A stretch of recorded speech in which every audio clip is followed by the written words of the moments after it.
Good evening, and welcome to the regular meeting of the Kernersville Board of Aldermen. Today is Tuesday, October 3rd, and we're glad you're here this evening. I'll call this meeting to order. We'll begin with an indication. I don't see Minister David Miller, so Alderman General J.R. Gorham will lead us in an indication. Shall we pray? If you would pray according to your faith and traditions, as I pray according to mine. Dear Lord, we come to you today with thanksgiving on our hearts, thanking you for this day that you have made and being glad in it. We thank you for all who is assembled here today for this Board of Aldermen meeting. We ask your holy guidance, your infinite wisdom as we go forth to conduct the business of the town of Kernersville, so that everything that would take place this evening will be done decently and in order. We thank you for the many blessings that you have restored upon us individually and as a community and as a town. Lord, we just continue to thank you and praise your holy name. We ask you, Lord, to be with us here in Kernersville. Continue to wrap your arm of protection around us. We thank you for what you have done. We thank you for what you are doing for us. And we thank you for those things yet to manifest in our lives and in our town and community. And for this, Lord, we give your name all the praise, all the honor, and all the glory. Let all that agree with this prayer say amen. Thank you, General Gorham. Please join us in the Pledge of Allegiance. I pledge allegiance to the flag of the United States of America, to the republic which stands one nation under God, indivisible, liberty, justice for all. You may be seated. It's a great honor for this community to recognize special occasions and as mayor to issue proclamations in recognition of that for special occasions, special causes, and to recognize special people in the community. And this month, we're honored to recognize Fire Prevention Week. Our fire department does an excellent job throughout the year providing information about fire safety to individuals. It's hard to measure the results of prevention, but we can all see them with an improved quality of life. The theme this year is cooking safety, and so here to accept the proclamation for Fire Prevention Week are members of our Kernersville Fire Department. So if you could come forward.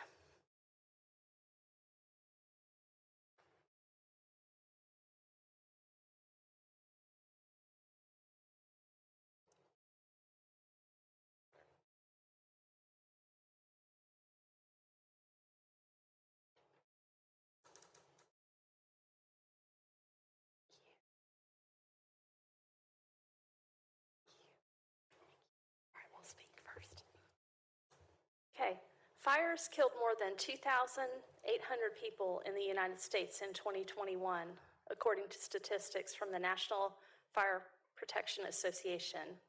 And fire departments in the United States responded to 338,000 home fires. The town of Kernersville first responders are dedicated to reducing the occurrence of home fires and home fire injuries through prevention and protection education.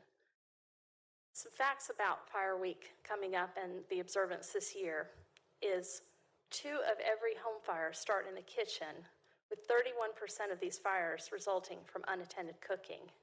And cooking is the leading cause of home fires in the United States. There's simple steps that can be taken to improve cooking safety: turning pot handles towards the back of the stove, keeping a lid nearby when cooking, keeping a 3-foot kid-free zone around the stove, oven, and other things that could get hot, watching what they heat, and setting a timer to remind them they are cooking. Other information that we're trying to share with the community this week and this month is that people who have planned and practiced a home fire escape plan are more prepared and will therefore be more likely to survive a fire, and working smoke alarms cut the risk of dying from reported home fires almost in half. If you have a fire escape plan and a safe place to meet, you can easily tell the fire department if everyone has left the home or the business and whether there's someone inside that needs rescue. More than half of reported non-fatal home cooking fire injuries occurred when the victims tried to fight the fire themselves, and children under 5 face a higher risk of non-fire burns associated with cooking than being burned in a cooking fire. So the theme this year is Cooking Safety Starts With You. Pay attention to fire prevention, reminding us to stay alert and use caution when cooking to reduce the risk of kitchen fires. As Mayor of Kernersville and on behalf of the Board of Aldermen, it's my honor to proclaim the week of October 8th to 14th as Fire Prevention Week in the town of Kernersville, and express appreciation for our Kernersville firefighters in continuing to spread the message about how to prevent injury and fatalities through fire. Thank you.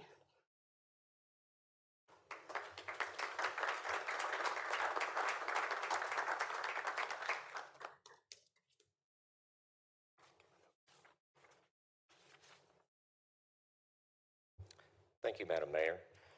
As the old saying goes, an ounce of prevention is worth a pound of cure, and this is highly relevant to fire prevention. Our fire department is dedicated to imparting fire safety and prevention knowledge within our community and is committed to be proactive rather than merely reactive. This month, we have 20 educational events planned, catering to a diverse audience. Our education efforts range from teaching basic fire safety principles to preschoolers and elementary students to collaborating with local businesses and churches for fire safety events and fire extinguisher training. Additionally, we've partnered with our Public Works Department to extend our fire prevention efforts. As of tomorrow, the town of Kernersville garbage truck will be equipped to serve as a mobile campus, displaying a message on one side emphasizing the importance of cooking safety, and on the other side, highlighting the significance of smoke alarms. All these initiatives are designed to foster a safer community and empower individuals with the knowledge and tools should a fire emergency occur. On behalf of our department, I'd like to extend a heartfelt thank you to you, Mayor, to our manager, to our board, and to all the departments in the town. Without your support, we'd be unable to provide these valuable services to the community. Thank you. Thank you. Shake hands. Thank you. Thank you. Thank you.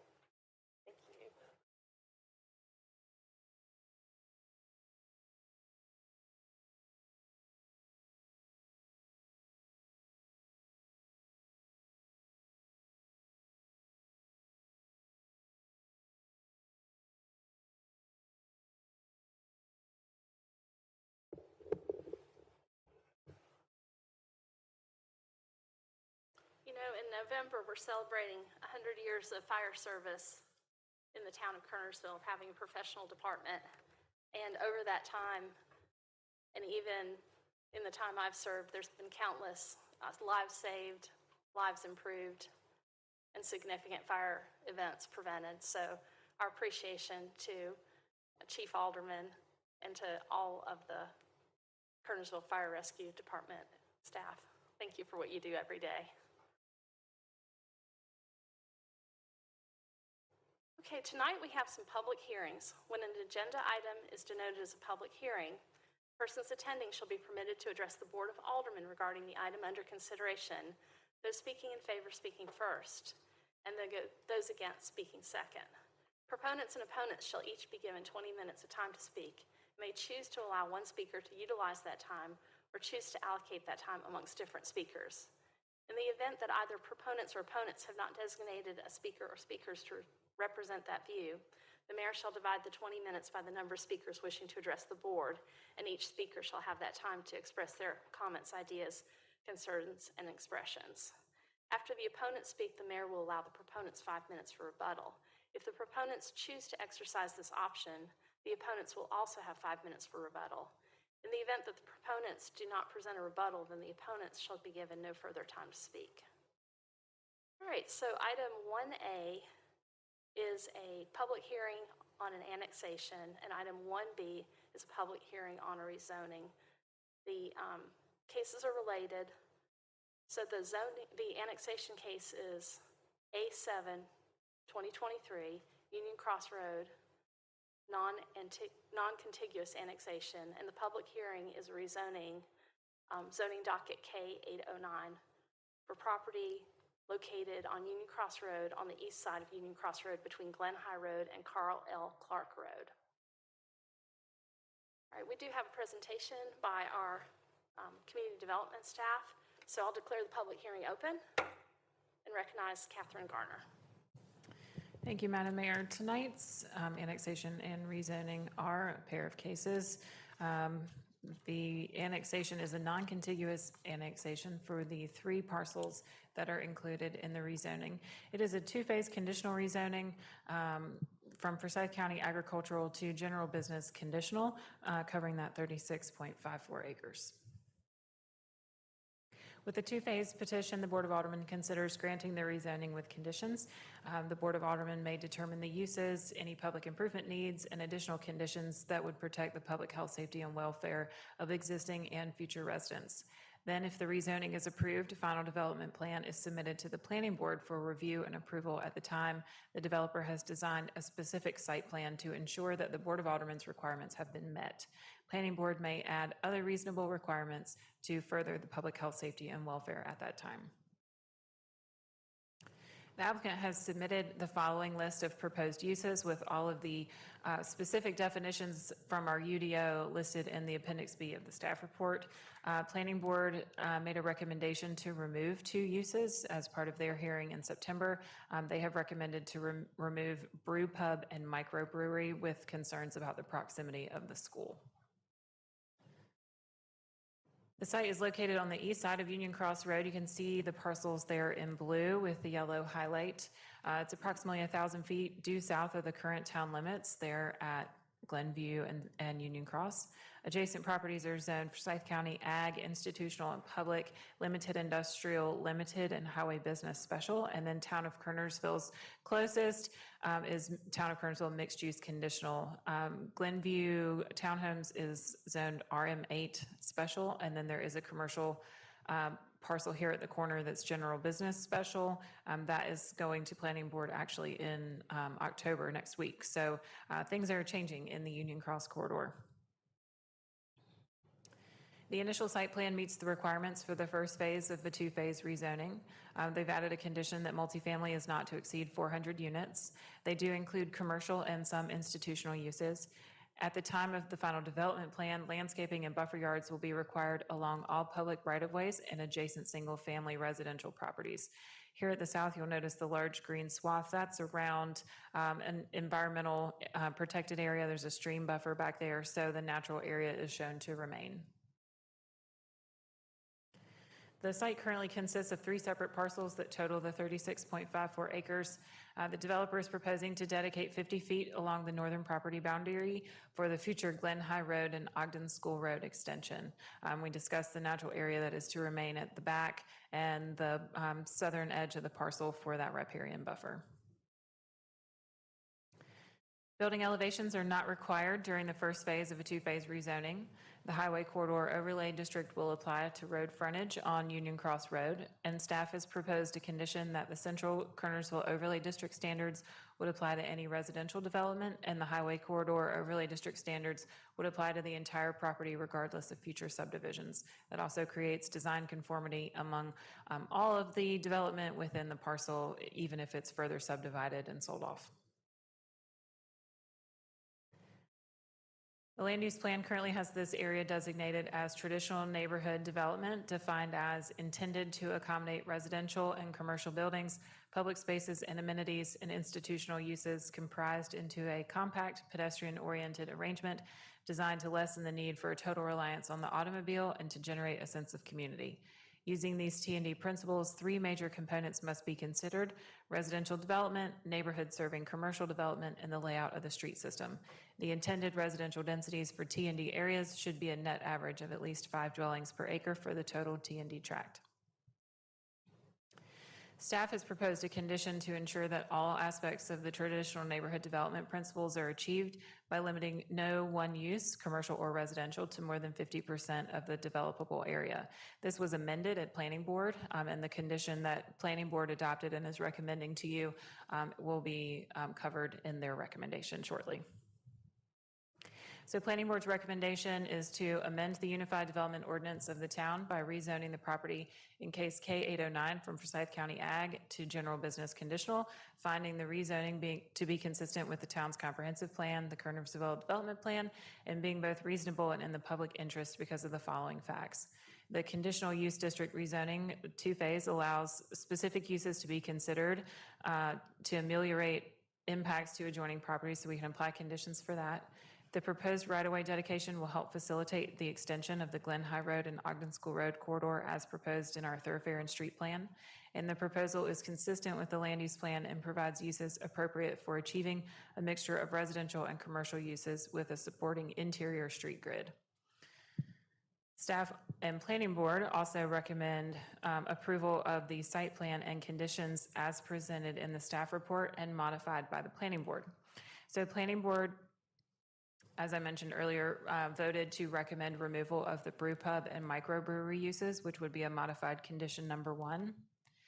And then the condition number 2 that was also recommended to be modified, the top line shows how it was presented by staff, and the Planning Board voted to recommend condition number 2 to read, uses proposed for the site shall be balanced between residential and non-residential uses with institutional and public space areas in order to meet the intent of the land use plan. No use may exceed more than 60% of the overall site.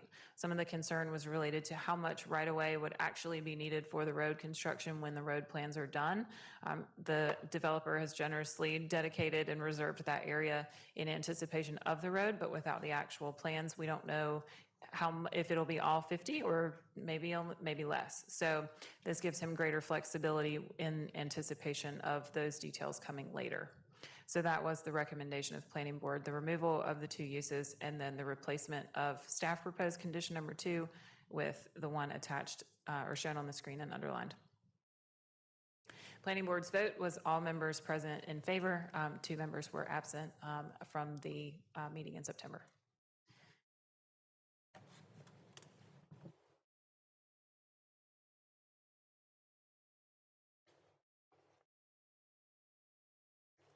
Do board members have any questions of staff at this time? Okay, this is a public hearing. The public hearing is open. Is there anyone who'd like to speak in favor?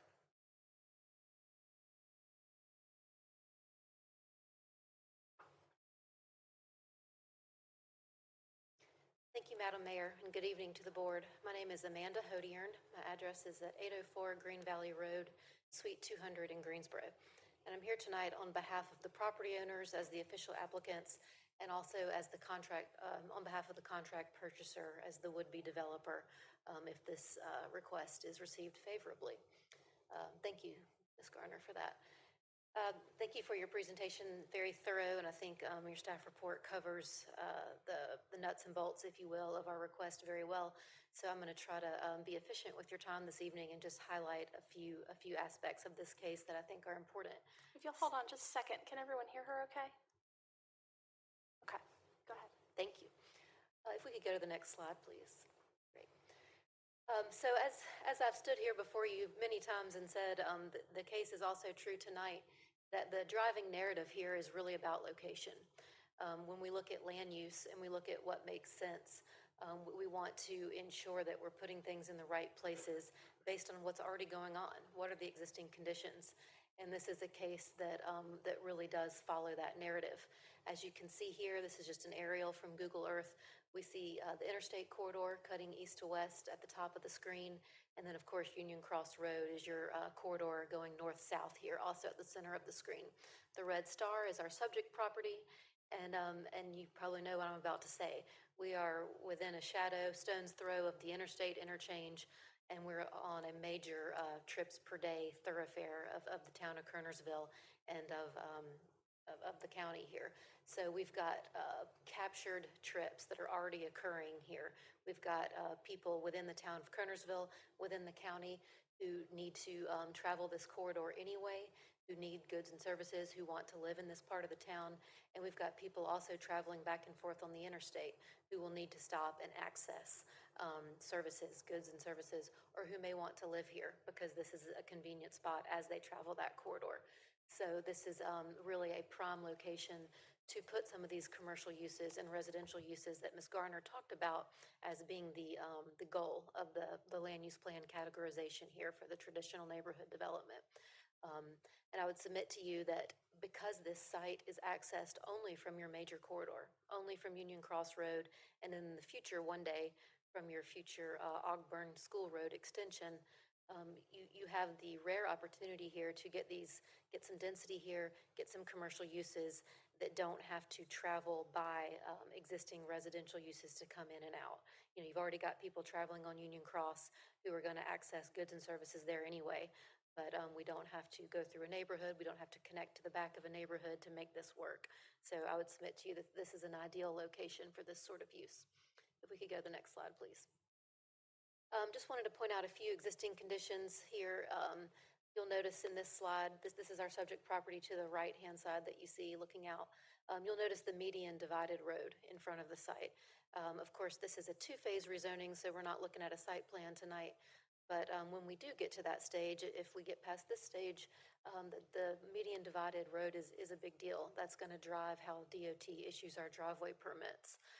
So again, that will drive what kind of uses can go here, how this site can lay out. If we look at the next slide, we're looking at the site more dead on here in this photo. And I wanted you to notice to the right-hand side of your screen, that big stand of trees. You saw it in Ms. Garner's presentation. We'll see it here again in a moment. We had a green buffer area there. That separation, the offset buffer will go all the way to the road, to the right-of-way of Union Cross. But the green area on our site plan was to really highlight the fact that we've got this nice stand of mature vegetation that follows that stream corridor that will, of course, be keeping and that really provides a nice separation to our residential existing neighbors to the south. Next slide, please. So this is the zoning plan that I just spoke about. This, of course, is the more conceptual, high-level type of plan that we use in these two-step zonings. So what this does is it just shows you some of the concrete foundational items, I'll call it, of what will eventually form a future site plan. So you see our access points. This has been vetted with NCDOT at this stage through the town's development review process that Ms. Garner runs. So this is what we're looking at right now as our accessibility options that DOT would give us. Again, primarily controlled by the fact that we do have a median here for most of the frontage. You also see the reservation of the right-of-way that Ms. Garner mentioned for the future extension of one of the town's planned roadway networks for the Ogburn School Road here, ensuring that this site's development does not preclude the town's opportunities for its road network infrastructure and your objectives in that realm. We also have the buffers shown, again, highlighting the green buffer to the south of the site where we've got that nice vegetation, and this is very well suited to be in that particular location as it protects our residential neighbors to the south. So we're pleased to preserve that in its full capacity. The little square you see in the middle is the permitted use list that you see much more legibly in your staff report, and we'll talk about that a little bit more in a minute. We go to the next slide, please. So what is the underlying regulatory landscape? In addition to the zoning conditions that we've crafted, the future site plan that would come forward if this case continues, you've also got aspects of your existing ordinance that's strong and that protect this site so that we don't have to do so much work with zoning conditions. That's the Highway Corridor Overlay District. That already applies on Union Cross Road. We've got some conditions in place that I'll talk about in a moment to ensure that overlay applies even more so, and no matter how this site gets subdivided. So that is going to be here protecting the aesthetics of this development.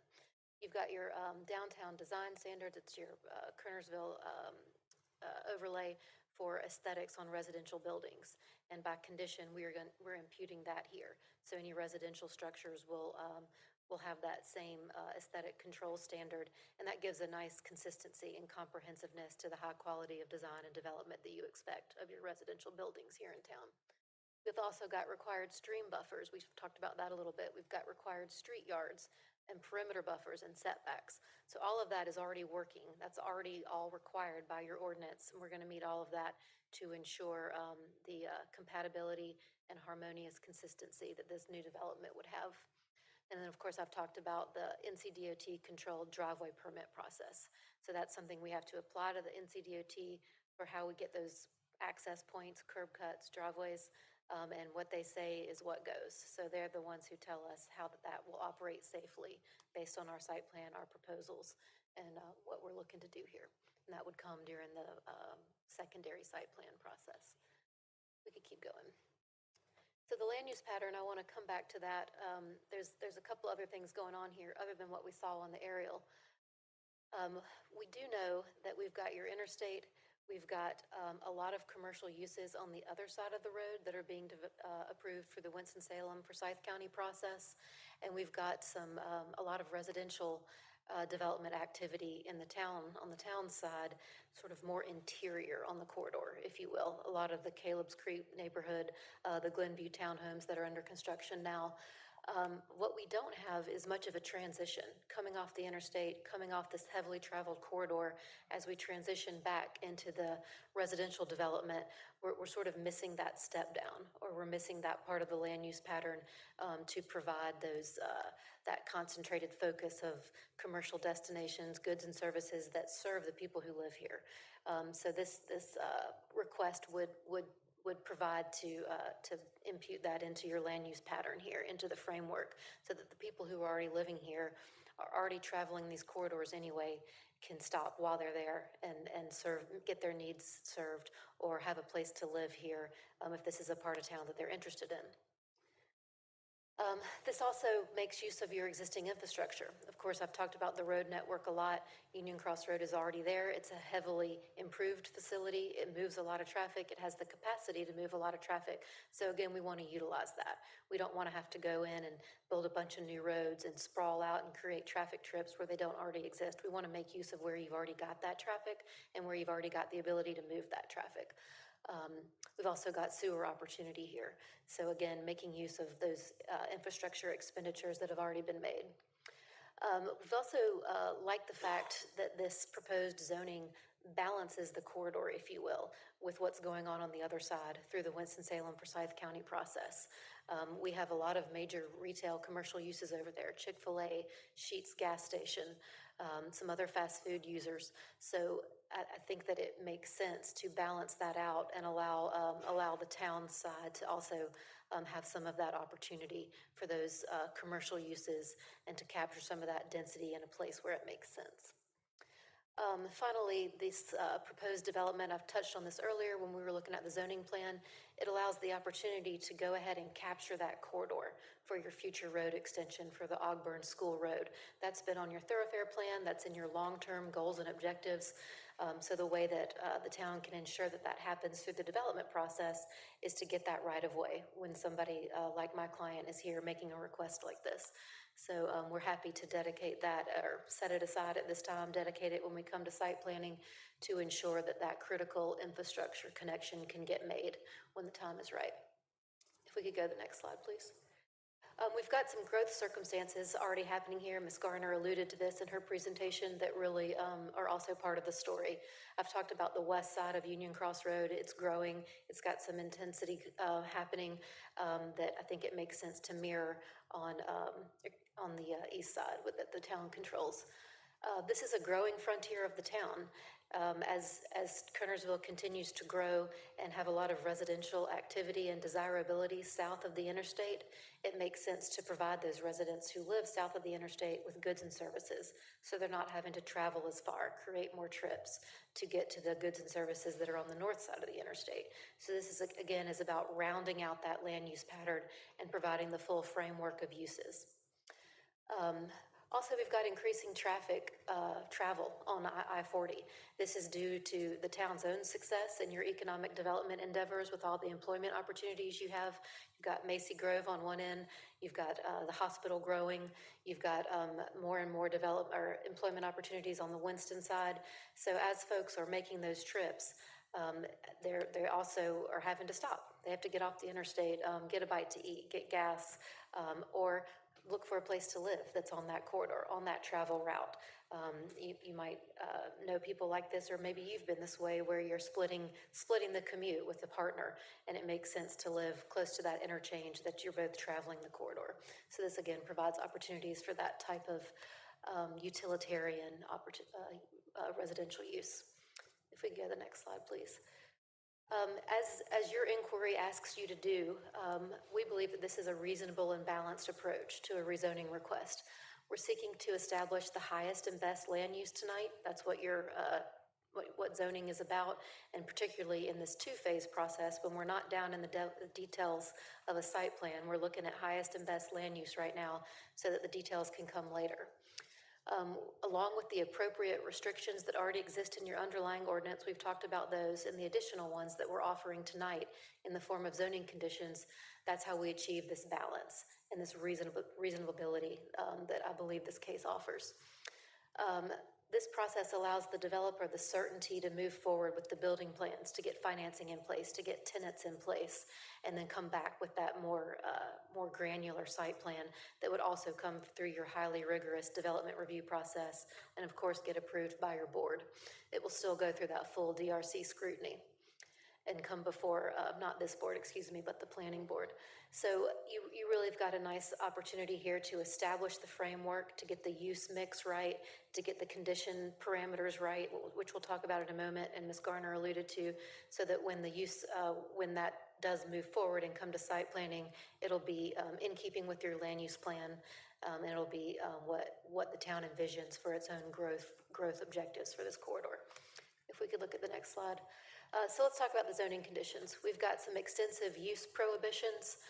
You see them in the form of the permitted uses that remain, but sometimes it's helpful to know, okay, well, what did you get rid of? So I'll just quickly highlight a few. We got rid of ABC stores, breweries. You saw from planning board, microbreweries and brew pubs. We're highly amenable to that condition. Got rid of motor vehicle storage yards, landfills, correctional institutes, stadiums, coliseums, exhibition buildings, bus and taxi terminals, just to name a few. We'd also like tonight to go ahead and request that we get rid of a few more. We want to get rid of dirt storage. We want to get rid of borrow site. We want to get rid of transmission tower and also utilities. And the reason for that is just because I don't think these further the goal of that mix for the traditional neighborhood development that we're looking for here.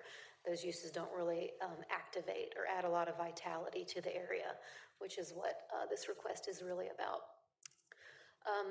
We've talked about the assurance of the highway corridor overlay. So we've got a condition that says no matter how we subdivide later, even if we create parcels in the rear, if you will, that don't have frontage, those will also have to adhere to the corridor overlay standards. We're bringing in by condition the Kernersville overlay district design standards from downtown to the residential buildings. I talked about that. We've got lighting controls that have to be met to prevent light pollution from going off-site. Of course, this goes without saying, but we've got it in condition just to be sure. Adherence to all requirements and processes for environmental and utility development regards. So all of those permitting and processes will be followed at site planning time. So this really, and then of course we've got the condition that I want to spend a little time on that Ms. Garner talked about. And that's really a condition to ensure that we don't come in here and just do one thing. We've got 36 acres here approximately. This is traditional neighborhood development. So in order to actually meet that, objective, we want a mix here. We want a vitality.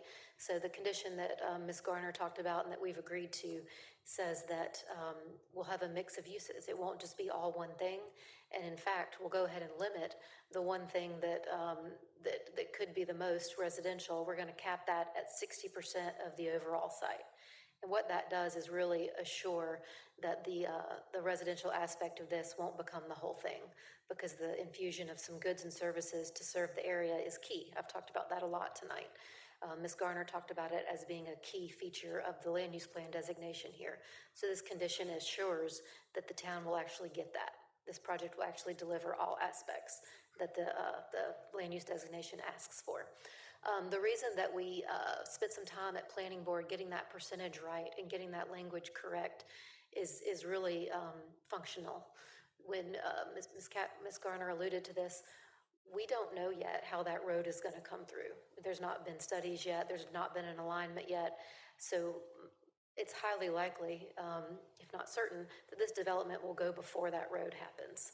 So if we were to wait until the road happens to then have to calculate what's left over of our developable area after a road corridor is cut through, then we are essentially put on hold. This site is almost put in a moratorium status until that road happens, which none of us today know when it will be. So it's really an issue of functionality to be able to look at the entire site when we're looking at those percentages, so that we can know the variables in the equation we're working with. Otherwise, we're working with a question mark, if that makes sense. And I'll be happy to articulate that another way if I need to. So we appreciated the planning board allowing us to explain that and voting the way that they did and recommending the condition to you the way that Ms. Garner explained it. If we go to the next slide, please. We did go through our neighborhood outreach process. We mailed out about exactly 17 letters on June 7th to our approximate property owners. That's using the 200-foot notification list, the same one your staff uses.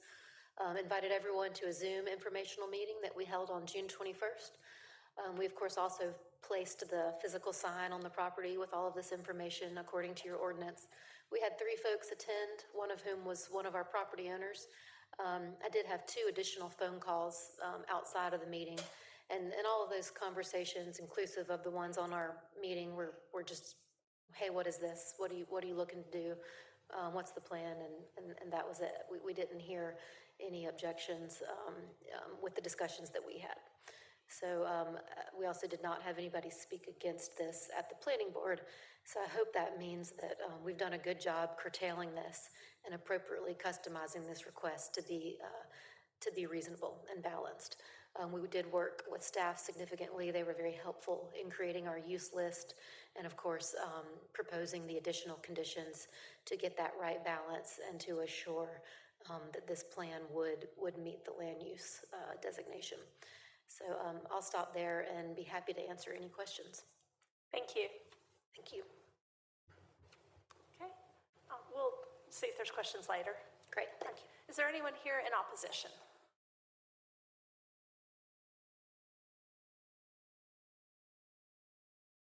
Seeing none, does the board have any questions of Amanda or anybody, any staff or anybody else? Any questions? I have one. You have a question? Yes. Okay. Why do you want to be in the town of Kernersville? Can't you do what you want to do in the county?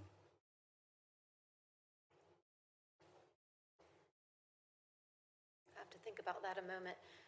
I don't know that, I'll be honest with you, we've wanted to do this in the town of Kernersville from the moment we started. This is in the town's ETJ, if I'm not mistaken. And Ms. Garner, please, no, she's shaking her head no, okay. This property, as I understood it, is part of the town's growth area. You know, I think that resonated with me when I saw the thoroughfare planning and the comp planning was over this area. So when Mr. Oglesby came to me and we started discussing this, it was really our analysis from day one that we needed to do this in the town. You know, I personally, when I meet with people and we look at these things from a feasibility standpoint, I don't like to buck the planning that's been done. You know, I think the town has clearly put it out there. They've planned for this area. They've got a growth plan. You've got it in your comprehensive planning document. So that tells me that this has been thought about. It's been contemplated. We can meet those objectives. So I like to kind of go with those systems rather than trying to find an end around in another jurisdiction. So we frankly never considered not doing it in Kernersville. That really didn't answer my question. I'll have to, did you have any additional considerations about the county versus the town? That was definitely a big part of this, also just being part of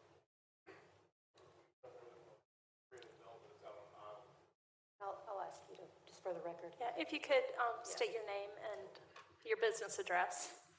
And that way, and you can move the microphone because it doesn't carry much range. Yeah, my name is Hunter Oglesby. My company is IDN Ventures. Business address is 410 West English Road in High Point. And as Amanda referenced, we definitely saw the future plans for Kernersville and how Union Cross Road is kind of split, Winston-Salem on the west, and Kernersville's future growth pattern was on the east. So that was a primary driver. But then also when we build developments, I like to be a part of a community, not to just create something that's on an island. So, and Kernersville is a very attractive community, and that's a big selling point when you're creating residential and commercial uses. Thank you. Thank you. What does, you might want to stay up there, what financial advantage is it to you as developing this property in the town as opposed to the county? It probably doesn't have much financial advantage. We probably pay more taxes to the town and the county. So from that standpoint, there probably isn't one. Right.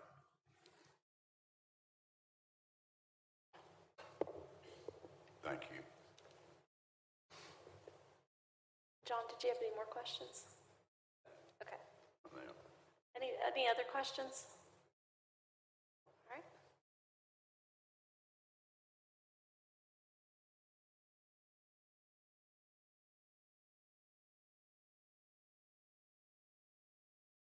Is there any discussion? Or do I have a motion? Are we, just to clarify, are we voting on 1A first, the annexation? Yes. Let's do that. I'll motion to approve item 1A. Okay, move approval on the annexation. Second. Got a second by Alderman Gorham. All those in favor of the annexation? All those opposed? Keith, did you get the vote? Yes, Madam Mayor, I have that. And just one point I'd like to make on the ordinance that's coming up on Part B. There is a reference in Section 2 that says site plan. That will be edited to simply say plan, because it is a zoning plan, not a site plan. Are you okay with that, Amanda? All right. Okay, so the annexation passes. All right, now the rezoning, and I think there are some changes based on what Amanda mentioned, the dirt storage, the borrow site, the transmission tower, and the utilities. And then there's the planning board recommendation for the 60% or the original recommendation for the 50%. So this would be, if it's to approve, it would be approval.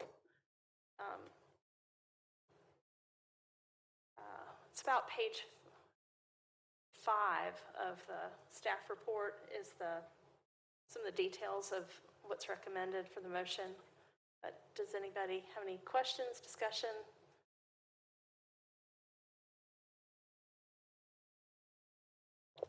Madam Mayor, my concern here is the multifamily.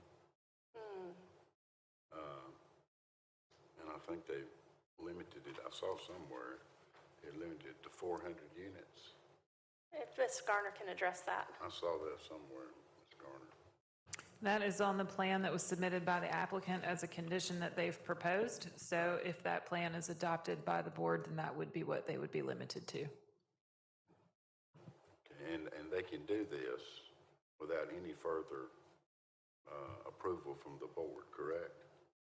It would go to planning board. It would go through our DRC process where DOT, the fire department, other agencies also review it. And then it would go to planning board for review for conformance with the approval if adopted by the Board of Aldermen tonight. Right, I got you.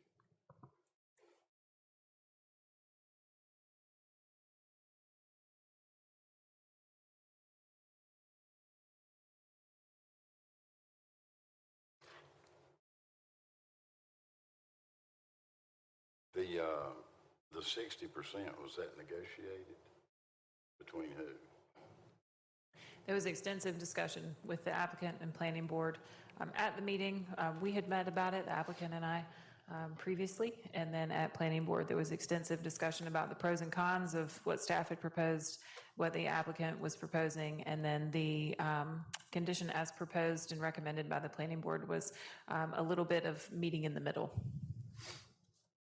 Does this plan allow for them to build apartments right up on Glen High Road? Yes, 400 units right there on Glen High Road if they wanted to. Okay, outside of that area that they've reserved for the future right-of-way. right. It would seem to me it would be prudent to restrict the site in some way to where they couldn't build 400 apartments right on Glen High Road. I'd like to see that. The way they've got it drawn up is like there'll be businesses there on the road, correct? What I've looked at. I think the applicant's original schematic plan was to put the residential, if developed, to the back of the parcel away from Union Cross and have some of that commercial up front for visibility from the right of way. But if that's a condition that the alderman feels is appropriate to nail down, then that is certainly your right to do so. Okay, thank you very much. That's my concern with that.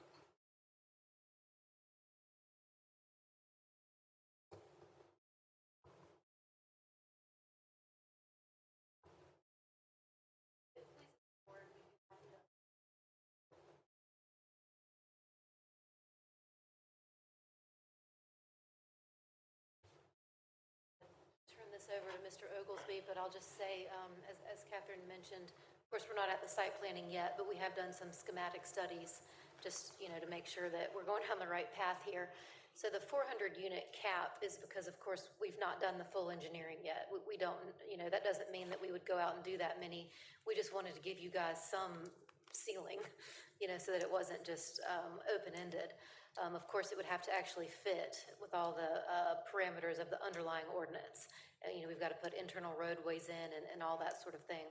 And also, Ms. Gardner's correct. Our schematic is, as you might expect, to put the commercial uses up on the corridor where everyone can see them, and they can serve others, not just the would-be residents. We want it to be a more holistic service to the community than that. We do have, of course, setbacks off the roads. Once a road gets cut in there, it's a public right-of-way. We have to meet the same offsets and standards of the Highway Commercial Overlay District, street yards, and all of those components of your underlying ordinance. So, I don't think that they'd be right up on the road. I'm not sure what you're envisioning there, but I would just mention that there are a lot of good underlying protections in your Highway Corridor Overlay District for exactly that reason. And I'll let And the other thing I would point out is with the 60% limitation on any one use, if, by using your example, someone was to build 400 apartments right there on the road, that would leave 40% of the site buried in the back that could not be residential, that would have to be commercial, which would probably be pretty impossible to get any user for. So the natural layout of this site lends itself to commercial being along the Union Cross corridor, and then in the rear would be your residential uses. What's the density of, if you did 400 apartments, what does that density boil down to per acre? And, like, are we talking apartment buildings, 2 stories, 3, 4? I mean, I don't Probably know. your standard 3-story walk-up type apartments. Right. And I think I'd have to do the math. But it'd it's, be split into multiple buildings, of course, to create, a nice breakup. Yeah, I'd have to do the math because, again, the 400 number isn't something that we're super set on. Again, we just wanted to provide an outside parameter. We could certainly run and do that math if you'd like. I can do that. Well, I would certainly like to know how much of the 36 acres would be taken up by 400 apartments.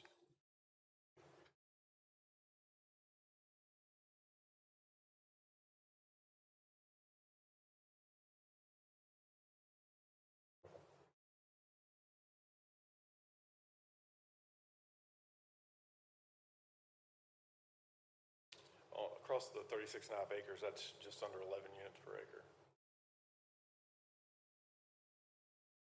But you can only use 60%, correct? Correct. So it'd be double that. Within, Slightly less than double, yeah. Yeah. Okay, thank you very much for figuring that out.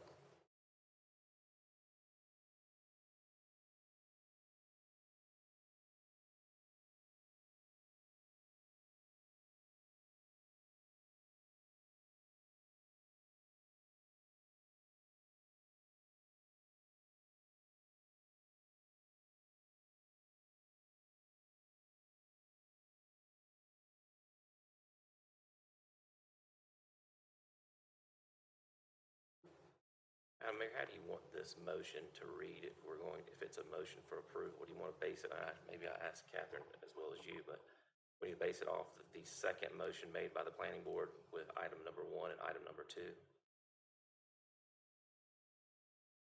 That's the 60% of the overall site, and item number 2 is brew pub microbrewery, but from what I'm understanding, we need to eliminate also dirt storage, borough site, transmission tower, and utilities.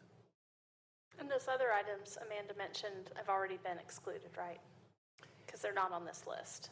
You It's printed on the you agenda. could make the recommendation subject to planning board, your motion is subject to planning board recommendation, and then with the additional removals that have been proffered by the applicant, and then if there's any other conditions that the board wishes to apply, then you could add those as well. But the subject to the planning board recommendation would capture the removal of the microbrewery and the brewery and the change to the 60% of the overall site. Okay. And the recommendation of the planning board would include this public policy of the petitioner requested conditional use district rezoning, et cetera. 2, the proposed right-of-way dedication will facilitate the extension of Glen High Ogden School, et cetera. And 3, the proposal is consistent with the land use plan.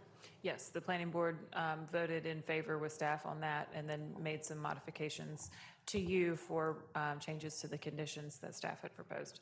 Okay, so the wording of that would include all of those details. Correct. Okay. So, Ms. Gardner, what would be the actual wording that we would need to make a motion to vote on this? How could we conclude everything that's been discussed in this motion? Because it seems like it's a little bit complicated at this point. Sure, so you could move to approve the request for rezoning, subject to the proposed conditions by planning board and the additional changes to the 4 uses tonight. And then if there are other conditions that the board wishes to tack on, then this would be your chance. So moved. Got a motion by Alderman Gorham, second. Second by Alderman Thompson, all in favor? We have 3 in favor, all opposed, and 1 opposed. Thank you. And I do have to say, being in the town limits, you do enjoy the services of the Kernersville Fire Rescue Department, the services of the Kernersville Police Department, services of our Public Services Department, and we're glad that you looked at the long-term planning that all the jurisdictions around here considered for orderly growth and development of the community, so thank you. All right, is there anything else on this case? Items A or B? Anything else you need, Mr. Hooker? No, ma'am. Okay. All right, we will move on then from our public hearings. Thank you very much. And we will be at our public session. The first item is speakers from the floor. Is there anyone who'd like to address the board on an item that is not otherwise on the agenda?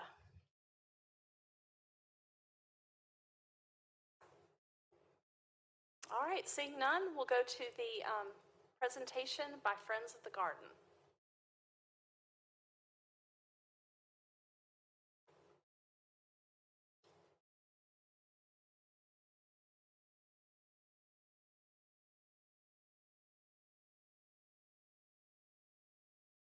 Sorry, my notes just decided to not open up.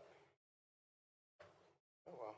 We can take recess if that would Guess help. I'll wing it. No, it's fine. I'm not sure what happened, but I think I remember everything. Good evening. Good evening, Mayor Morgan, Board of Aldermen. Thank you for allowing me to be here this evening. My name's David Seener, 1092 Highway 66 South here in Kernersville. Do we have the slide? Mr. Hooker, who's controlling? Catherine? All right, thank you. I'm here this evening to ask the Board of Aldermen to accept a gift from the Paul J. Senior Botanical Garden Foundation. We've always envisioned at the Botanical Garden, we've always envisioned a statue, a bronze statue of our father, Paul Senior, to be placed in the garden. It was his dream, his vision of the garden, and we've always felt it was appropriate to have him there in perpetuity. So I've come here tonight to discuss those plans and to ask you all to receive the gift, which obviously would mean allowing it to be placed in the garden in perpetuity, insuring it, maintaining it, all the stuff that comes along with it. Next slide, please. Through this process, we've spent time trying to determine the right sculpture to do this process for us. We interviewed a number of them, and we've decided on Wesley Wofford and his wife Odyssey Wofford. Wesley is the sculptor. His wife Odyssey runs the office and is the back office support. Wesley is very well known in the industry. He's actually won an Emmy. He got his start working in the movie industry, working on the facial prosthetics and stuff to make people look different. So he's got a lot of background in the human body and designing stuff around that. So we're very excited. He actually lives in Western North Carolina in the mountains in Cashiers, North Carolina. Really interesting fella. WoffordSculptureStudio.com if you wanted to learn more about him. But next slide, please. This is a little bit of his work. You have Harriet Tubman. That's actually a traveling exhibition that they did, and it goes around to different museums in different towns for Harriet Tubman. On the top there you have Belcher, that was in my notes. He's the Chancellor of Western Carolina University. And then the bottom you have Christina Cook. She's an astronaut. She's actually been to the space station at least once, and she's just been named that she's going to be on the moon mission to Artemis. So as you can see, he's done some very well-known figures, and he's just phenomenal in his artistic ability. Next, please. So these are two pictures of our dad, and I'm showing you these because these are kind of the inspiration for what you'll see in a minute is our thoughts on how we want to design the sculpture. Dad loved to be in the garden. He had several raised beds behind his house, and these gardens were actually very close to the property we were discussing earlier on Glen High Road, where Greg had a house many years ago. Dad was gardening in Greg's garden. And so, as you can see, Dad didn't mind getting his hands dirty. He was down in the dirt a lot. So, next slide, please. This is our artist rendering of where we've envisioned to have the sculpture. If you've been to the garden, you might recognize this space. If you are walking up to the front of the visitor's center, if you turn right, there's that brick pathway, and that little first curve to your right, there's the sugar kettle that's there to your right that has some koi in it, and then you're looking at a curved wall, and that fence in the background is basically Main Street on the other side of that. So that is the entrance to the kitchen garden, which we feel was just extremely appropriate that's where he be placed. It can be seen as you're starting to walk into the visitor center, so he's welcoming guests not only into the kitchen garden area where he loved to be, but also welcoming people into the garden itself. Next slide, please. And so, because he rarely did you see him on his knees. He was always in a squatting position, working in the garden. And we just felt that this was appropriate this position does a lot of things. And we're still working on the exact position, but this is going to probably be pretty close to what we're envisioning. He's going to have his hands, probably some strawberries or something in his hand, offering and welcoming people to come in the garden.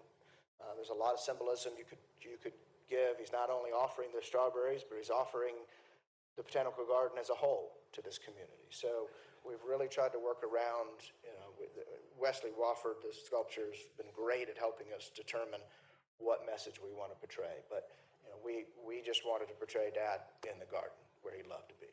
But we're still working through those final details, but this is a very close representation of what we're looking at. So I think that's my last slide. Again, we're just here to offer this gift. We're going to be providing the full expense of the sculpture itself. There might be some minor staff time involved in the actual installation of it and stuff, but it's going to be the real deal, genuine bronze statue. It's going to be forged in Texas.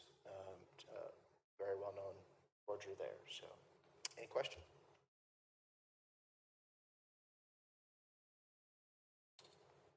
Thank you very much. Thank you. Curtis, what action would the board need to take? Madam Mayor, I would think just a motion accepting the gift from the Garden Foundation to place in somewhere in the garden in an appropriate location will be fine. Okay. Is there any discussion or do I have a motion?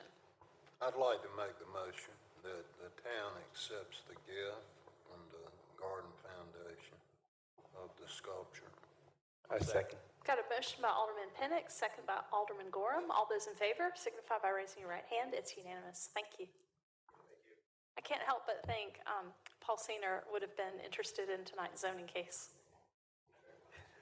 I served on the infrastructure committee that he was the chairman of for the Kernersville 2020 plan, and development in that area of town was of interest. Madam Mayor, I would just like to extend a personal thanks for what y'all are doing for the town of Kernersville so that your father's legacy will continue as he would probably have hoped. Thank you for what y'all are doing for our community.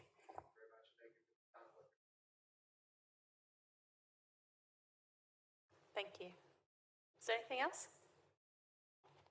All right, would we like to take a break? How about a brief recess?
Welcome back to the regular meeting of the Kernersville Board of Aldermen. We are to item 2C, which is consideration of an ordinance prohibiting the use of pine straw and pine needles in certain locations. Madam Mayor and Board, I covered this briefly on Wednesday, gave you some of the highlights of that, as far as the number of apartment complexes in town and the ones that it would impact. Tonight, Austin Flint, Assistant Fire Marshal's here. He will give you a much better presentation and can answer all of your questions much better than I can. So he is here for that. I'll recognize Mr. Flint. Thank you. Thank you. So, like Manager Swisher said, my name is Austin Flint. I'm Assistant Fire Marshal with the Kernersville Fire Rescue Department. Okay, could you center your microphone? Yes, absolutely.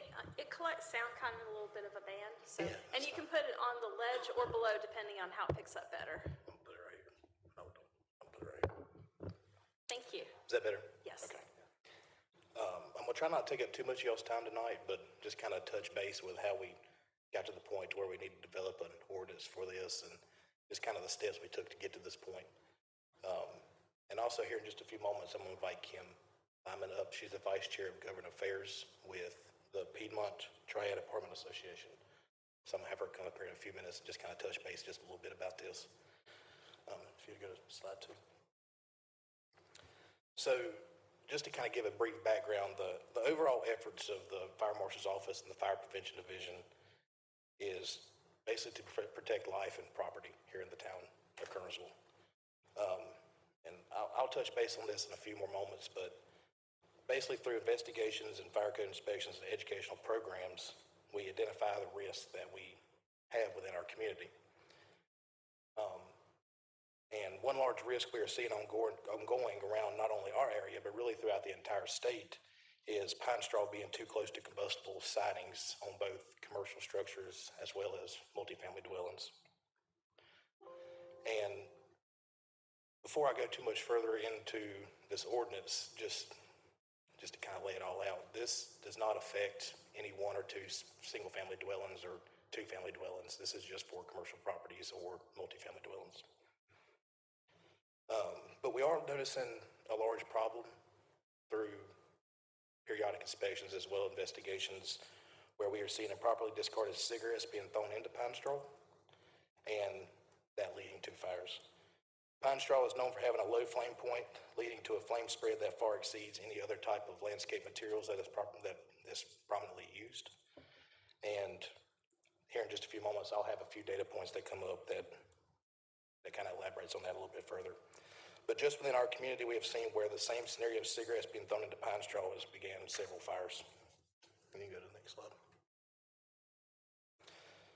So as I'm sure a lot of you are aware, in 2019, we suffered a pretty extensive loss to a building in Donnell Villas. And to just kind of stop there, just to go back to what I was saying earlier, one of the responsibilities of the Fire Prevention Division is to conduct fire investigations to develop a cause and origin of a fire that occurred within the town. This is done in hopes to develop educational programs as well as develop the needs for ordinances such as this one.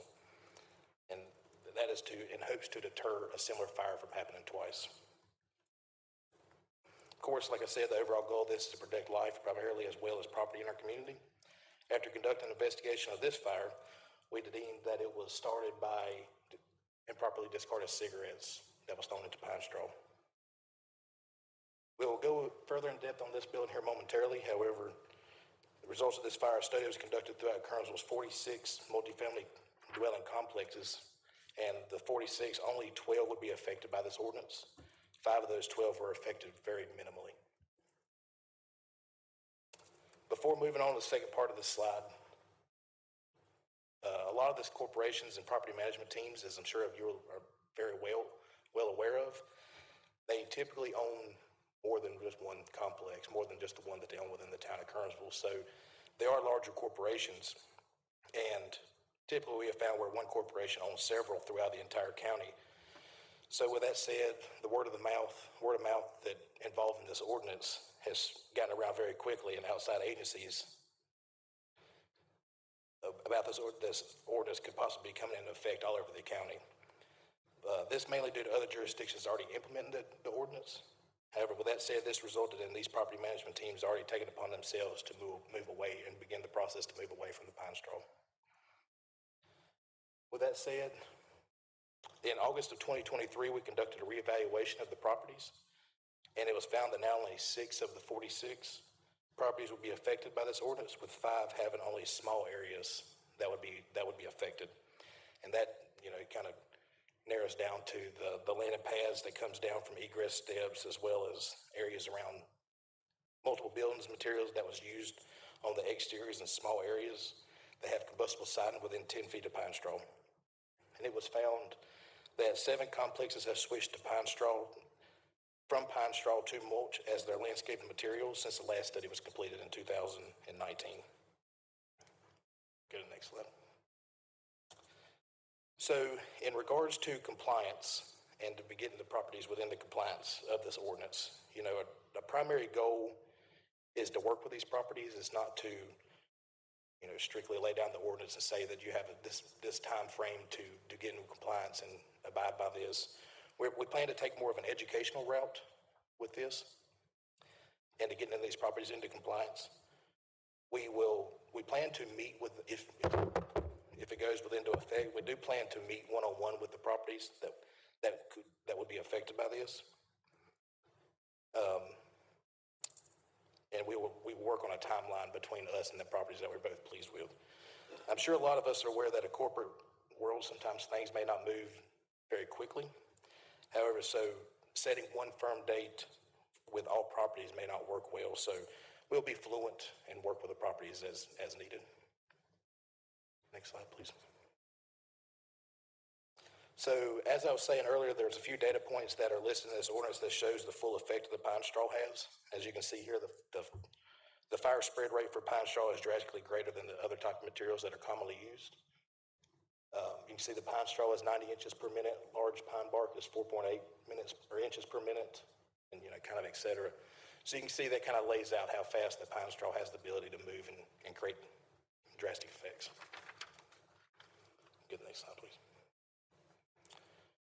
So after our fire in 2019, a joint operation occurred among Kernersville, Winston-Salem, and Forsyth County fire departments. We formed numerous discussions that brought awareness regarding pine straw landscape materials, leading to numerous fires across the county. All these fires beginning on the exterior of the structure and running up the siding into the attic spaces how they typically spread to the extent that they were. This group also consulted and partnered with the Piedmont Triad Apartment Association in drafting this ordinance to be implemented in a way that would respect the impact that it could cause the property owners. And this just kind of lays out some more of the exemptions. Single-family and two-family duplex houses are exempted unless they're being used for R4 daycare or R4 residential care home. There's also several other materials that will be exempted if the properties go that route with using them as their siding. And there have been numerous fires that have occurred in Kernersville that was a result of pine straw. And the following slides that we're getting ready to go into will kind of lay that out a little bit further. Next slide. And I'm sure we could look at endless amount of pictures, to kind of help, justify this and kind of lay out a timeline of all the events that have occurred. I wanted to just point out a couple different examples of what assisted us in development and identifying the need for this ordinance. And that's beginning with 203 Firewoods. So go to the next one. So as you can see, this was kind of an odd case, but it is discarded cigarettes that was thrown into pine needles. However, the siding of this structure was brick. Just kind of continue through the slides. You'll see that within 10 feet was a vinyl overhang of the structure, and that was just on the front of the structure as the entrance to the main entrance to the corridor of the apartments.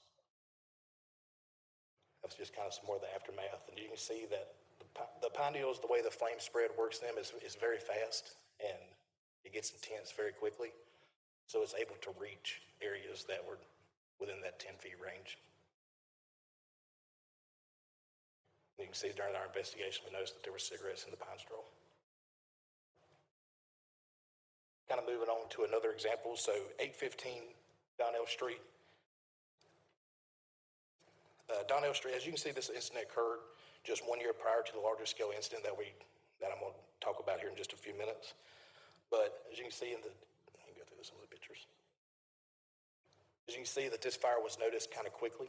You know, the effects wasn't as detrimental as it could have been. However, you can notice that it did start within the pine needles and it began to work its way up through the vinyl siding on the exterior of the structure. And go one more slide. All right. And this is kind of the primary example. This is really the case that led the full discussion of developing this ordinance. So Donnell Street was the fire that really sparked the discussion. And as you can see from this fire, it occurred during the daytime, which makes this incident that much more important to discuss because during the daytime, you know, it's a little bit of a different scenario rather than it happening in the middle of the night. You know, the daytime, the reaction times from both the public as well as the fire department is going to be just a little bit quicker just because, you know, we're doing our normal day-to-day activities, we're out and about, and the public is also out and about getting ready for work or, you know, doing anything out. So the likelihood of this being reported a lot quicker is a lot higher than rather than it being at nighttime. So as you can see from this, and you kind of move through the pictures a little bit, the effects of this was detrimental. However, you know, it was kind of noticed a little bit quicker since it was the daytime. So if this fire occurred during the nighttime, it could have easily spread to additional buildings, which is important about this fire, so that you can see discarded cigarettes in the pine needles, as you'll see throughout some of the pictures.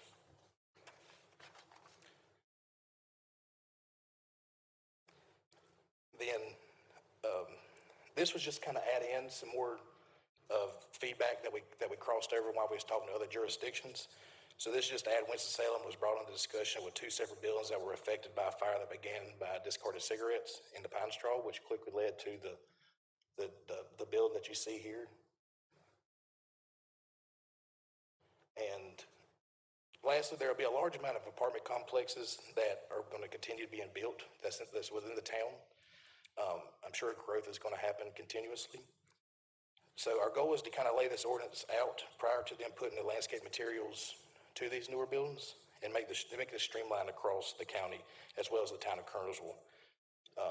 Because like I was saying earlier, we worked with Winston-Salem and Forsyth County and they have already adopted this ordinance. So it would be key to, you know, kind of make a streamline across the entire county, one set ordinance. The verbiage is a little bit different, but it's very similar aspects to the ordinance. So it'll be streamlined across the entire county. So with that said, I'm going to be happy to answer any questions here in just a moment, but I'm going to allow Kim to come up and just say a few words, and then we'll answer any questions you may have. If you could introduce yourself and give us your business address. Hi, I'm Kim Lyman, and the business address is 5590 Garden Village Way, which is in Greensboro. But like he said, I do chair government affairs for the Piedmont Triad Apartment Association, and obviously we have lots of our members who have communities here in Kernersville. And like he said, we did partner with Winston-Salem to help them come up with their ordinance. It makes sense. It's life safety. So the city of Winston-Salem gave us a 1-year implementation period. So that way, as communities were working out their yearly budgets, they could budget in for different landscape material. And we thought that was completely fair. It's a completely reasonable ordinance. It makes sense. It makes sense for us as business, and it makes sense for our residents, and we just think it makes sense for the community. Thank you. Thank you. And I'll be happy to answer any questions that y'all may have. Thank you. Are there any questions? I just have one. Yes, sir. I was looking at your pictures, and it says cigarettes started these fires, and I see the fire, and I see the pine straw. Why is the cigarette still there after the fire? It seemed like the cigarette would get burned up, and you wouldn't even see the cigarette. You know, if it started the fire, how does a fire start? How does the cigarette start the fire, and the cigarette itself is not burned up? Yes, sir. Help me with that. Yes, sir. So a lot of times the heat source, which is the cigarette, will be introduced to the pine needles, which has a very quick flame spread. So the likelihood of the cigarette being placed and catching the pine needles on fire, the fire is going to quickly move away from where the cigarette was dropped from. So once it's burned around that area, it don't really come back to it. So it spreads very quickly away from the cigarette. So the likelihood of the cigarette remaining is very high. So that's typically why it's still there. Thank you. Yes, sir.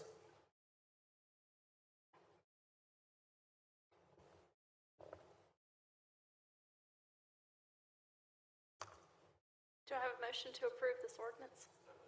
Got a motion by Alderman Thompson, Second. second by Alderman Gorham. All in favor? It's unanimous. Thank you for your good work on this and the great presentation. Thank you especially for coming in and voicing the opinion of the association. We really, really, truly appreciate you taking your time to do that. Thank you. Thank you for having me.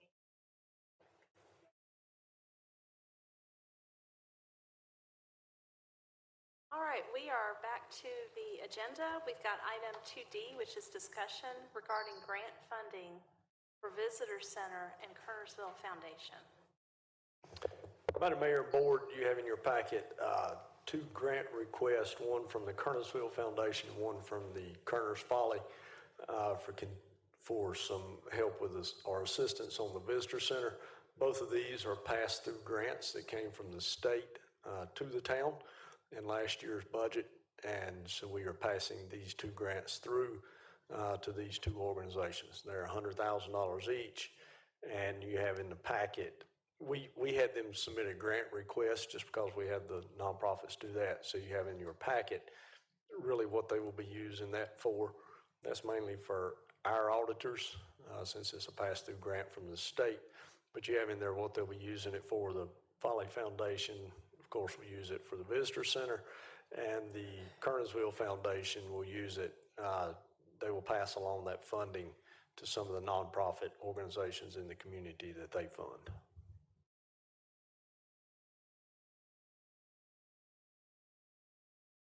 All right, do I have any discussion?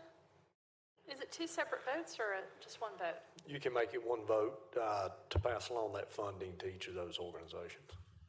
Is there any issue about membership on a board as far as voting on any of these? No, ma'am, since it's a pass-through grant, I don't see it as being one. Okay. Is there a motion? So moved. Motion for approval by Alderman Thompson, Second. second by Alderman Gorham. All those in favor? It's unanimous. Unanimous. All right, item E is consideration of an ordinance for budget amendment 2. You have in your packet the budget amendment's pretty short. The expenditures, the first one, of course, is the money you just approved for the pass-through grant. The largest one in there is item number 3, is the expenditures for $246,887. That's to cover the purchase of Beeson Road and the subsequent loan payment associated with that. And then you have the fire department loan expenses for the fire pumper truck that were budgeted last year that were not spent. And then the special appropriations department carry over some money for the Beeson's fire facility. So you have the revenues, you have offsetting revenues for the purchase of the house coming from the loan proceeds, and then the fund balance appropriated to cover the remaining part of that.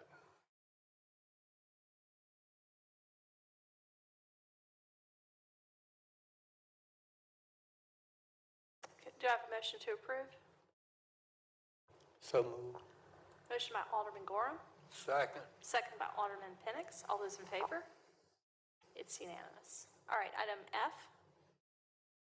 This is the resolution declaring property surplus so that we can auction it. The auction will begin on October the 17th. It will be on GovDeals. You have a list of the items that we will be putting up for auction. A lot of it, probably the majority of it, is coming out of the IT department, be switchers, servers, things like that. We do have a little bit of equipment from the police department. It's mainly exercise equipment.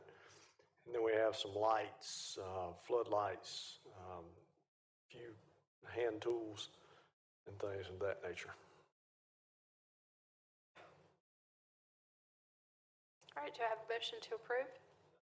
Got a motion by Alderman Thompson, Second by Alderman Barrow. All those in favor? It's unanimous. Okay, item G. Item G, as I briefed the board last week, we're starting to see a lot of pedestrian traffic in and around downtown Kernersville. We have about 9 crosswalks when you take in Nelson Street in that area over there, over on Bodenhammer Street, Nelson Street, Cherry Street, and then the crosswalks right in downtown Kernersville. We have looked at those crosswalks, Norm Maltba, myself, the mayor, and looked at those, and we're looking at ways to kind of upgrade those crosswalks, make them better for the pedestrians that are using downtown Kernersville to come and shop and eat and things like that. So you have a link to a story map that as you scroll down that link, it tells you what the crosswalk is, and then it shows a picture of the crosswalk. So what we're recommending is that the board give the authority and approval to staff to work with DOT on upgrading some of the crosswalks. We have, I think, 6 crosswalks that we would probably recommend high visibility striping, and then another 3 crosswalks that we would have some different improvements to look at possibly doing for that sidewalk or for that crosswalk. So you have those in there, have what we're recommending for as far as upgrade. This approval tonight is not to do the upgrades, but rather just go out and look at the sidewalks, get an idea of what improvements we can do, meet with DOT, kind of get an estimate on the cost, and then we would bring that back to the board at some point in time with a recommendation of, hey, these are the sidewalk or crosswalks, keep saying sidewalks, but these are the crosswalks that we can do. These are the upgrades that we can do to those crosswalks, and then have the board vote for or against doing those improvements. Be glad to answer any questions. The link is in the memo. It's the memo about, says memo about story map. That has the ArcGIS link in it that will take you through those different crosswalks. Okay, and then what kind of motion? Just a motion to direct staff to proceed to continue to work on pedestrian improvements? I think that would be fine, yes, ma'am. Okay. Is there a motion to direct staff to continue to proceed to work on potential pedestrian? moved. Okay, got a motion by Alderman Thompson, second by Alderman Gorham. All those in favor?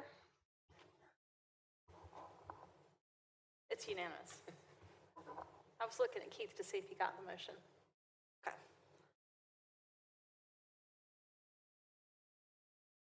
All right, we are to the consent agenda. And the only item on it is approval of minutes for the August 30th closed session. Is there anyone, well, really it can only be the board members. Is there any board member who'd like to see the item A removed from the consent agenda? All right, is there a motion for approval of the consent agenda? So moved. Got a motion by Alderman Thompson, Second. second by Alderman Gorham. All those in favor? It's unanimous. All right, we've got item 4, which we've disposed of, and then item 5, the town manager's report. Madam Mayor and Board, I have one item on the agenda, and then I have 3 updates. So the item on the agenda that needs your approval, Parks and Recreation is looking to host a haunted movie night on Friday, October the 13th at Ivy Redmond. It will be an adults-only event. So they are partnering with Gypsy Road to serve beer and wine at that event. Had a lot of interest in that from folks in the community, so we think it will be a great event, and we'll have the proper procedures in place to ensure that everything goes smoothly with that. And I think the movie is, what's the movie, Ernie? Friday the 13th, an appropriate movie, I guess, on Friday the 13th. Should have known that before I asked.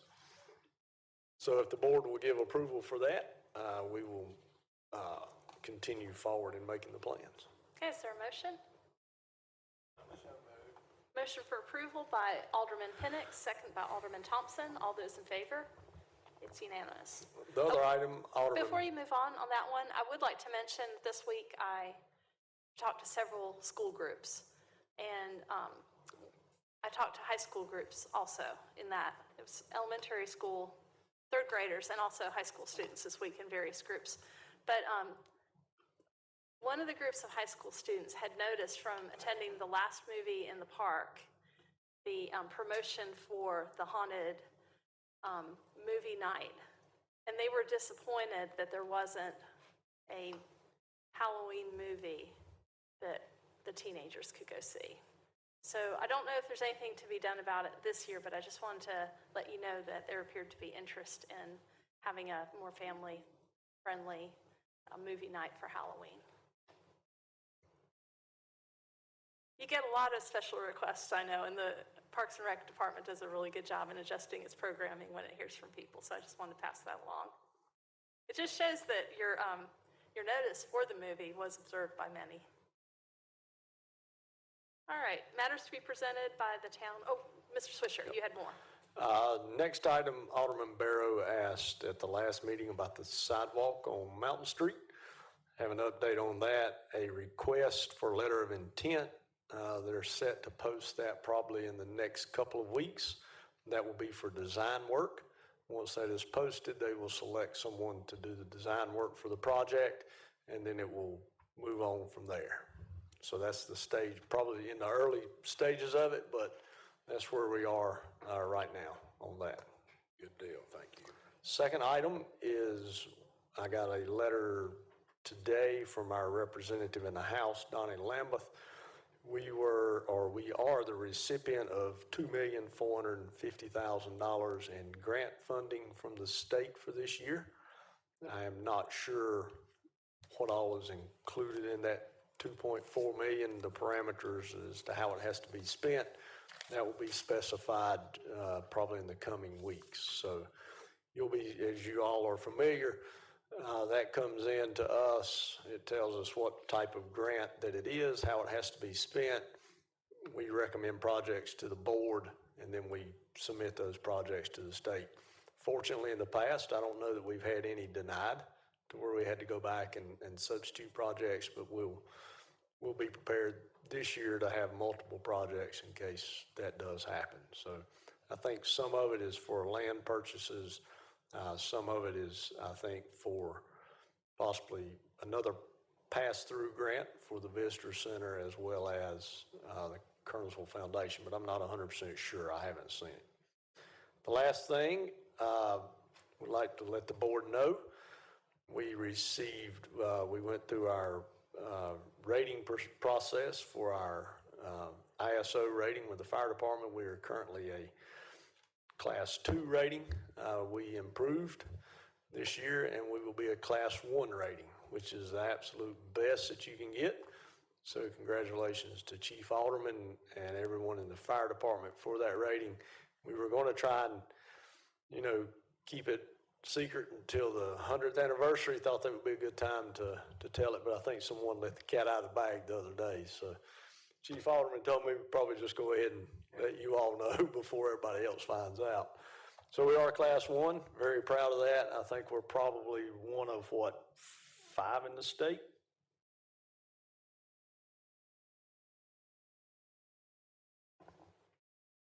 We're actually the 28th department to receive a Class 1 rating in North Carolina. However, out of those 28 departments, I have not been given the official score by the Office of State Fire Marshal, but they have told us that we're in the top 10 in the state. So that.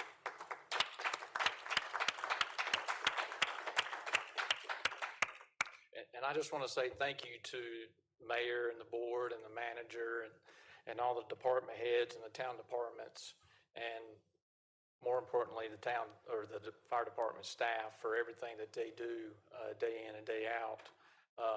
What you do makes a tremendous difference in what we provide as far as fire rescue services, and this rating is a testament to that. So thank you all very much for your support. It means a lot.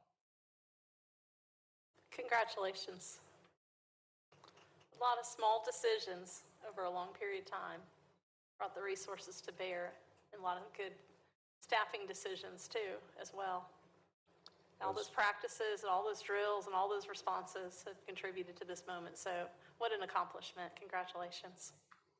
And going a little further with that, and I know you all have heard it, but the departments around us, mainly the volunteer departments around us, our department, since we have a mutual backup and a mutual response, our department assists those departments as well, and that helps them in their class rating as well. I know several of those departments around us have received lower ISO ratings, and a lot of it has been in large part due to our department assisting them along with the good work that they're doing, but us providing backup has helped them. So it helps everybody, not just in Kernersville, but everybody in the surrounding community around us that's maybe in the zip code, but not in the actual town limits. So that's all I've got. Don't have anything else to update the board with. Okay, and Ed, we are to matters to be presented by the town attorney.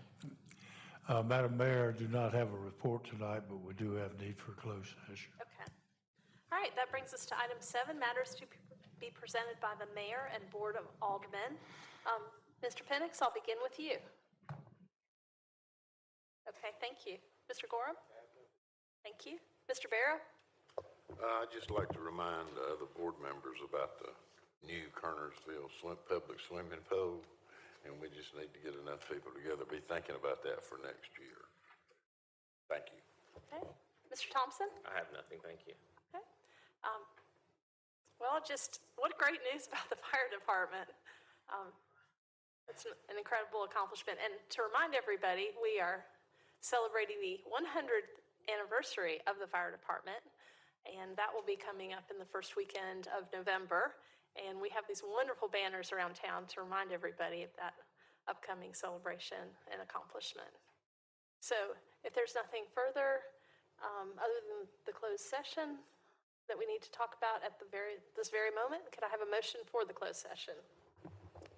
Madam Mayor, pursuant to North Carolina General Statute 143-318.11A3, I move that the board go into closed session to consult with an attorney employed or retained by the public body in order to preserve the attorney-client privilege between the attorney and the public body, which privilege is hereby acknowledged. Okay, I have a motion by Alderman Gorham. Is there a second?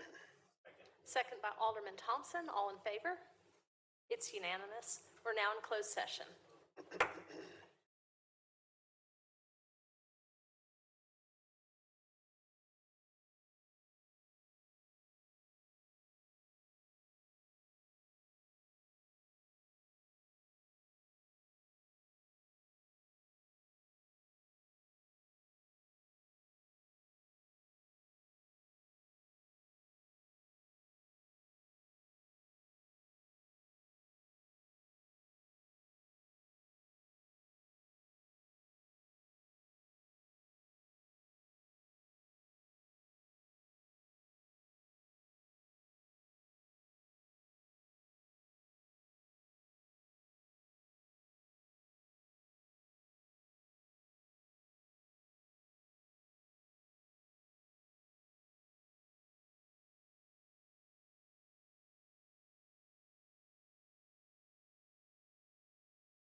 to the regular meeting of the Kernersville Board of Aldermen. Is there any further business before the board this evening, or can I have a motion to adjourn? Got a motion to adjourn by Alderman Thompson, Second. second by Alderman Gorham. All in favor? It's unanimous. This meeting is adjourned. Thank you for joining us.